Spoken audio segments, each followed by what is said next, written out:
Hello purple berries, I am Tisha, I am from তেগুক universe. তো আজকের এই কোলাবোরেশন স্টোরিতে তোমরা আমাকে নামজিন, জিহোপ, সুগা, জংকুক, সুহো, কাই, কথন এবং তার পাশাপাশি কিছু সাইড ক্যারেক্টার্সে দেখতে পাবে।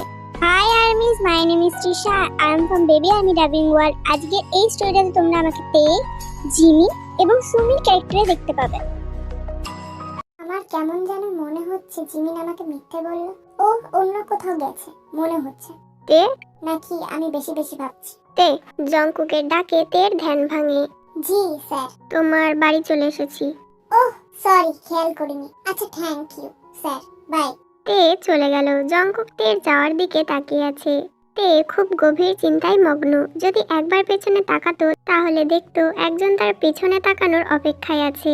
তে বাড়িতে ঢুকে গেল। জংকুকও চলে গেল। তে অফিসে ঢুকলো। সবাই যে যার মতো কাজ করছে। তে জিনের কাছে গেল। জিন ভাই কেমন আছেন? এই তো ভালো। আজকে ম্যাডাম গাজরের হালুয়া বানিয়েছে, তোমার তো প্রিয়, তাই তোমার জন্য দিয়েছে। কি বলেন? আসলে বৌদি আমাকে অনেক ভালোবাসে। তে তার ডেস্কে গেল। তে আর জিমিনের ডেস্ক পাশাপাশি। জিমিনা কাল দিদির বাড়িতে কেমন লাগলো? দিদির বাড়িতে? ও ও হ্যাঁ হ্যাঁ হ্যাঁ, কেমন লাগবে? ভালো লাগলো, মজা করলাম আর কি। আমার কেন মনে হচ্ছে জিমিন মিথ্যে বলছে। তে তার কাজে মনোযোগ দিল। বিকেলে তে আর জিহোপ ফাইল নিয়ে কাজ করছিল। কি হলো, আজ সুগা কেন আসলো না? ওকে ফোন করেছিলাম, বলল হঠাৎ শরীরটা খারাপ লাগছে, তাই আসতে পারবে না। কিছু সিরিয়াস? বললো তো তেমন কিছু না, হালকা মাথা ব্যথা, তবুও আমি পারলে দেখা করে আসবো। তে আবারও কাজে মনোযোগ দিল। দুদিন পর টিম 6কে 10 মিনিটের মধ্যে কনফারেন্স রুমে আসতে বলো। 10 মিনিট পর সবাই রুমে উপস্থিত। Hello guys. Hello sir. RM প্রজেক্টরে একটা ছবি দেখালো। এটা হলো আমাদের দেশের কিছু প্রত্নতাত্ত্বিক সম্পদ, যা এতদিন জাদুঘরে ছিল, কিন্তু জাদুঘরের কিছু নির্মাণ কাজ চলছে, যার কারণে এসব জিনিস অন্য একটা জায়গায় শিফট করা হবে। আর শিফট করার সময় আমাদের টিম 6 এগুলো নিরাপত্তা দিবে। এখানে প্রায় 50 কোটি টাকার জিনিস আছে, আর আমি ভুল না হলে ডেভিলের টিম এসব জিনিস চুরি করতে আসতে পারে। তাই আমি চাই যাতে তোমরা নিরাপদে এই ট্রাকটি নির্দিষ্ট স্থানে পৌঁছে দাও। এই ট্রাকটি যাতে ঠিক জায়গায় পৌঁছায় তা তোমাদের দায়িত্ব। Yes sir. স্যার আমার একটা প্ল্যান আছে। বলো।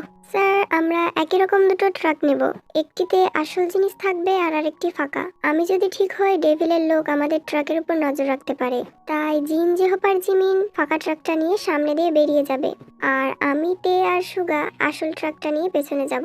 এতে আমরা সেফলি যেতে পারবো, কারণ ওরা তো নকল ট্রাকের পেছনে থাকবে আর আমরা আমাদের কাজ করে ফেলবো। Good idea. তাহলে সব আমি ম্যানেজ করে দেব, আর কালকেই আমাদের মিশন হবে, আর এই প্ল্যান যাতে আর কেউ না জানে।